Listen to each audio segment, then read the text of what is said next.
WhatsApp everyone. आज हम asynchronous flows के बारे में पढ़ेंगे कि एसिंक्रोनस फ्लोज क्या क्या होते हैं and how we can use them. So एक एग्जांपल से समझने की कोशिश करते हैं कि एसिंक्रोनस फ्लोज कहाँ कहाँ पे हम यूज कर सकते हैं। एक बेसिक प्रोग्राम है, हमारा प्रोग्राम डीएसए और वेब डेवलपमेंट पढ़ने की कोशिश कर रहा है, तो पहले वो डीएसए पढ़ने की कोशिश करता है एंड डीएसए पढ़ता है, डीएसए खत्म करता है, फिर वेब डेवलपमेंट स्टार्ट करता है, वेब डेवलपमेंट खत्म करता है इन दिस ऑर्डर। सो अगर हम इसको रन करते हैं तो nothing out of the blue happens, we get the result that we were expecting, everything is running just the way it is and the print statements are coming in the correct order. But कई बार ऐसा होता है कि हमारे पास एक ऐसा function होता है जिसके अंदर कुछ डिलेज होते हैं। Delays can be for multiple reasons.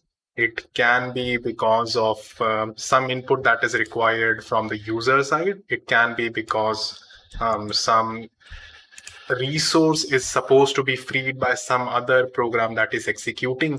So delays can happen because of multiple reasons, or maybe there are sleep statements added into it. So whenever there is a delay, by delay what I mean is कि CPU कुछ time के लिए idle state में पहुंच जाता है। जब CPU idle state में होता है तो कुछ भी execute नहीं हो रहा था CPU पे, and we are waiting for something, right? Something like this is happening. So when this happens, CPU is not being utilized by anything. If this program is run, we will get these two statements executed.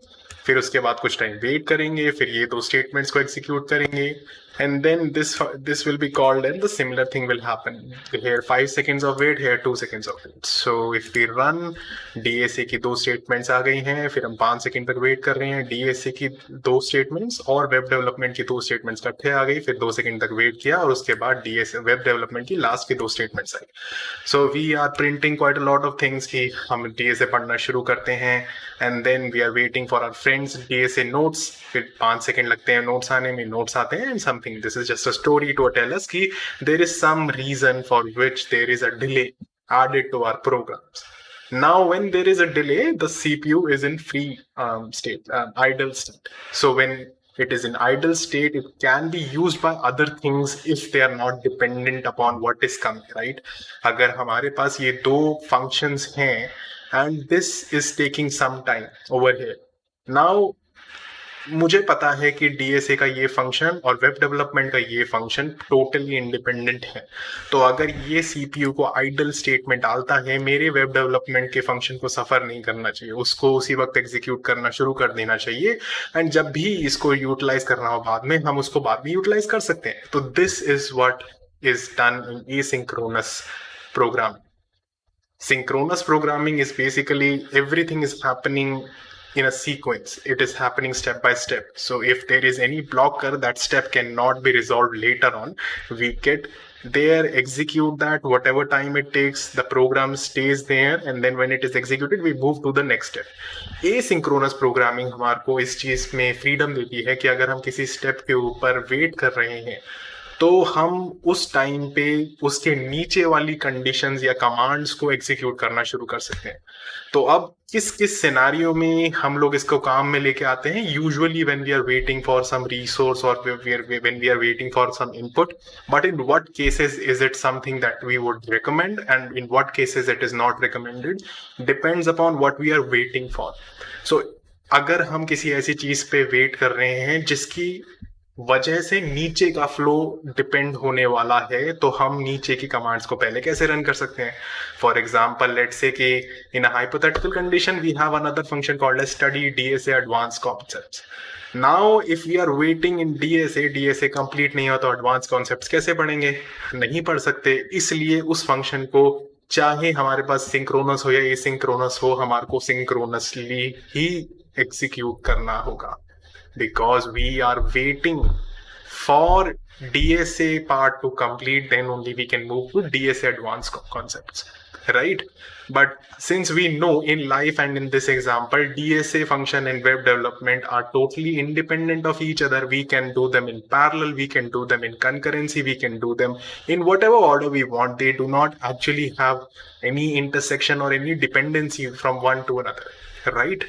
सो कोई dependency अगर नहीं है तो हम किसी भी order में कर सकते हैं, which gives us the freedom कि अगर एक को हमने एग्जीक्यूट करना शुरू किया और वो एक टाइम के बाद कहता है कि भैया हमको 5 मिनट दीजिए, 10 मिनट दीजिए, उसके बाद हम फिर से एग्जीक्यूट होंगे, तो कहेंगे तुम लो टाइम, तब तक हम दूसरी चीज को एग्जीक्यूट करना शुरू कर देते हैं, बिकॉज वो तुम पे डिपेंडेंट तो है नहीं। तो हम टाइम बचाते हैं, हम उसको एग्जीक्यूट करके आते हैं, जैसे ही वो टाइम मांगेगा वापस तुम्हारे पे आते हैं और तुम्हें एग्जीक्यूट करते हैं। ये कहेगा ठीक है, एसिंक्रोनस है और कुछ कह भी नहीं सकता ये। तो उस टाइम पे ये होगा कि हमारी ये दो स्टेटमेंट्स रन होंगी। जैसे ही ये कहेगा स्लीप, तो कहेगा तू सो जा, मैं जा रहा हूँ वेब डेवलपमेंट वाली में और उसको जाके एग्जीक्यूट करना शुरू करता हूँ। ये एग्जीक्यूट हो रहा है यहाँ पे, ये 2 सेकेंड तक कहेगा कि स्लीप, तो कहेगा अभी तक कुछ टाइम हो चुका है, हो सकता है कि डीएसए कंप्लीट हो गया हो, पहले मैं उसको चेक कराता हूँ, अगर वो हो चुका है तो उसे एग्जीक्यूट कर दूंगा और उसके बाद आके तेरा स्लीप जब खत्म हो जाएगा तब मैं आके ये वाली 2 कंडीशंस को, 2 कमांड्स को एग्जीक्यूट कर दूंगा। तो this is what is happening in asynchronous flow.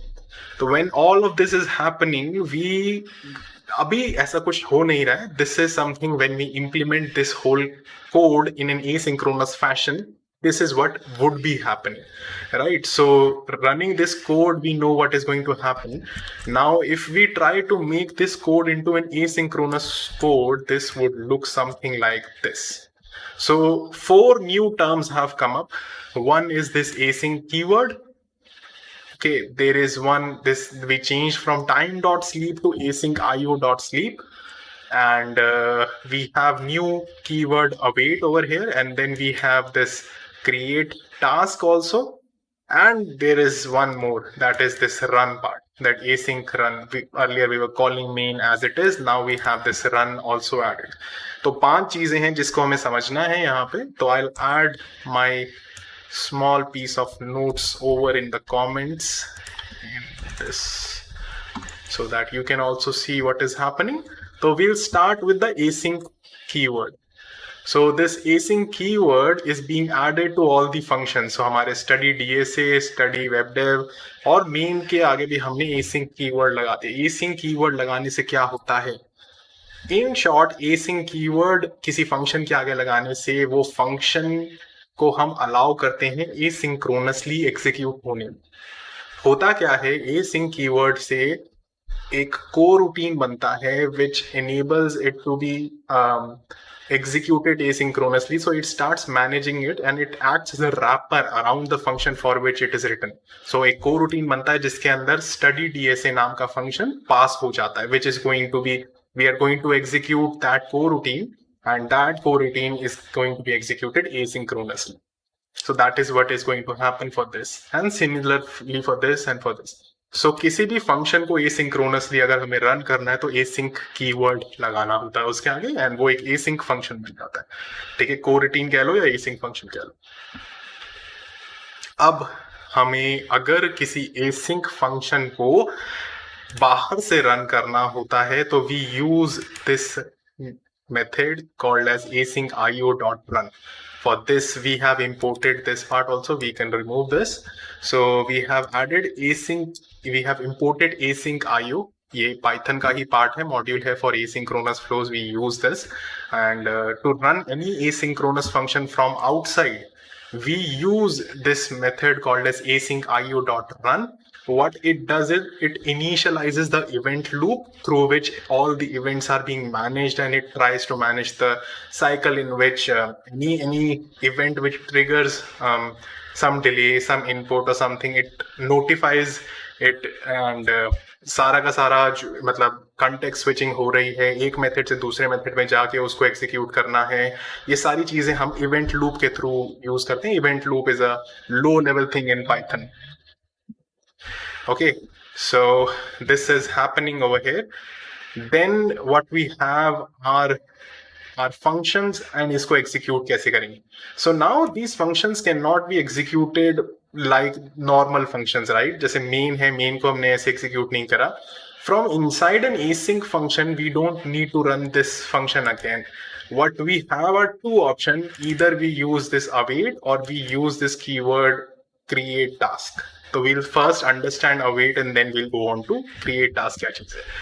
ठीक है, तो अवेट क्या होता है? अवेट इज बेसिकली किसी भी फंक्शन को, अगर कोई आपके पास एसिंक्रोनस फंक्शन है, उसको अगर आप await कीवर्ड लगा के एग्जीक्यूट करवाते हो, there are two ways to execute it. One is await and the other one is create task. If you use await keyword to execute an asynchronous function, what is going to happen is it means कि ये asynchronous function को execute करके आओ, और चाहे इसमें कितने भी डिलेज लगे, कितना भी टाइम लगे, कितना भी टाइम ये asynchronous function अपनी इंटरनली सोए, जो मर्जी करे, सीपीयू जितना मर्जी आइडल केस में हो, मुझे कोई फर्क नहीं पड़ता, मैं लाइन नंबर 21 पे ही बैठा रहूंगा। ठीक है, जब तक ये कंप्लीट नहीं होता मेरे आगे फ्लो नहीं चलेगा। तो व्हाट इट सेज इज कि जब अगर हमारा स्टडी डीएसए का एसिंक फंक्शन को हम एग्जीक्यूट करते हैं एसिंक्रोनसली, तो हमारे पास प्रिंट स्टेटमेंट चलेंगी एंड ये कहेगा कि चाहे कुछ हो जाए, इसके आगे नहीं जाएंगे जब तक ये लाइन का कोड कंप्लीट नहीं होता, ये एसिंक्रोनस फंक्शन कंप्लीट नहीं होता। ठीक है, similarly we are saying the same thing in this also. Then we have our other keyword as create task. It's not a keyword, it's a function. So create task क्या करता है? Create task is a function जो कि task create करता है out of any coroutine. So when we pass our coroutine inside this create task, or we can say when we pass our async function inside this create task function, what it is going to give us is a task. जो task होता है it starts executing then, but इसका ये मतलब होता है कि इस फंक्शन को एग्जीक्यूट तो करो, पर जैसे ही तुम्हारा सीपीयू कभी भी आइडल केस में पहुंचता है, it can go below and see if there is anything else that it can execute in that time, it starts executing that. So what we are saying in line number 33 is कि we start executing this task for this coroutine or async function called as study DSA, and अगर तुम्हारे को कुछ भी time मिल रहा है इस पूरे फंक्शन को एग्जीक्यूट करने में जिसमें study DSA is blocked and it cannot use the CPU, we will go below this command and see if there is anything else that we can execute. So let us just for some time skip this and try to run this. What happens? Let's see. So we run our main function from async io.run. यहाँ जाता है, ये इसका एक task create करता है। Task create करने से समझ आता है कि स्टडी डीएसए अगर कहीं पे भी अटकता है तो हम नीचे वाली कमांड्स को एग्जीक्यूट कर सकते हैं। ये स्टडी डीएसए के अंदर जाता है, स्टडी डीएसए के अंदर पहली दो कमांड्स को रन करता है, तीसरी कमांड के अंदर ये कहता है ये एक एसिंक फंक्शन है, इसको रन करने के दो तरीके थे, अवेट और टास्क। हमने यहाँ पे अवेट यूज किया है, इसका मतलब इस फंक्शन को तो यहाँ पे वेट करना ही पड़ेगा, ये इसके नीचे नहीं जा सकता। अब इसका मतलब study DSA is stuck at this point and now CPU is getting idle because study DSA was called by creating a task, it can execute things below it now. तो ये टास्क बना था, इसके नीचे जो भी फ्लो है हम उसको एग्जीक्यूट कर सकते हैं अभी, और स्टडी डीएसए फंसा हुआ है तो हमने कहा बढ़िया है, इसके नीचे चलते हैं और इसको एग्जीक्यूट करना शुरू करते हैं। तो हमारी दो लाइंस, जो पहली दो लाइंस थी स्टडी डीएसए वाली, वो प्रिंट यहाँ पे हो गई, and then we are waiting for this sleep part to complete. By then we start executing the web development part. Same thing happens, we go inside it, we have created a task, so we complete this, we go over here, we are getting stuck for 2 seconds on this. When we are getting stuck on this, we say कि ठीक है बाहर आ जाओ, क्योंकि हमने इसका task बना रखा है, तो ये स्टक है, आइडल केस में है, इसलिए नीचे वाली कोई कंडीशन है तो उसको एग्जीक्यूट। ये नीचे देखता है ऐसे कोई कंडीशन यहाँ पे मिलती नहीं, ये कमेंटेड आउट अभी मैंने कर रखा है, तो फिर मतलब ये सीधा देखता है कि मेन फंक्शन खत्म हो गया, रिटर्न कर दो, और फंक्शन एग्जिट कर जाता है। ठीक है, कंप्लीट ही नहीं हो पा रहा है यहाँ पे। तो जस्ट बिकॉज हमने कहा कि हमें इसको एग्जीक्यूट तो करवाना है और वेट नहीं करवाना, but at the end before we want end this main function, we want to make sure that these two things are executed. We say कि we will put the results in await condition. तो जो भी result आएगा, जब तक वो आता नहीं है तब तक ये वेट करेंगे ये कंडीशन, जब रिजल्ट आ जाएगा इन दोनों का तभी हम मेन से बाहर निकल पाएंगे। Now if we run this again, what we are getting is, पहले डीएसए स्टार्ट किया, फिर वेब डेवलपमेंट स्टार्ट किया, फिर दोनों एक ऐसा कंडीशन है जिसमें दोनों के दोनों स्लीप हुए पड़े, तो दोनों में से अभी सीपीयू वेट कर रहा है कि जिसका स्लीप हट जाएगा मैं उसमें घुस जाऊंगा, क्योंकि दोनों में क्रिएट टास्क लगा पड़ता, ठीक है, टास्क। बट यहाँ पे वेब डेवलपमेंट का टाइम 2 सेकेंड है और डीएसए का टाइम 5 सेकेंड है, तो ये वेब डेवलपमेंट का टाइम चाहे बाद में शुरू हुआ फिर भी जल्दी कंप्लीट हो गया। इसलिए वेब डेवलपमेंट को हमने सेकेंड स्टार्ट करने के बाद पहले वही खत्म हुआ, फिर डीएसए खत्म हुआ। तो DSA start, web development end, and then DSA end, because इसका टाइम कम है। अगर मैं इसको चेंज करके 6 सेकेंड कर दूं यहाँ पे एंड आई रन दिस, तो ये होगा कि यहाँ पे जाने के बाद when it's waiting for this point, इसका टाइम अब पहले हो जाएगा, तो हम डीएसए के कोर्स को पहले कंप्लीट कर पाएंगे एंड उसके बाद फिर आके वेब डेवलपमेंट को कंप्लीट करेंगे। That is what should be happening, yes. तो DSA we started with web development because we were waiting for the nodes. By the time we were waiting for web development nodes, DSA के nodes आ गए, DSA के nodes हमने पढ़ लिए, DSA का course खत्म हो गया, इतनी देर में वेब डेवलपमेंट के नोट्स आ गए, उसके बाद हमने वेब डेवलपमेंट का कोर्स भी खत्म कर दिया। And this is how we are saving quite a lot of time using asynchronous flows. That is all about it. I will paste all this code and the code before that also in a link in this description. And if you have any comments, कुछ भी अगर issue वगैरह है तो आप comment से पूछ सकते हो. You can join our Discord server in which I and more people like me who know these things are quite available and quite active. So if you have any doubts, join our Discord server. That we have an amazing community going over there, and that is going to help you a lot. So thank you everyone for joining today. Like, share, and subscribe if you find this helpful. That's it. Thank you. Bye bye.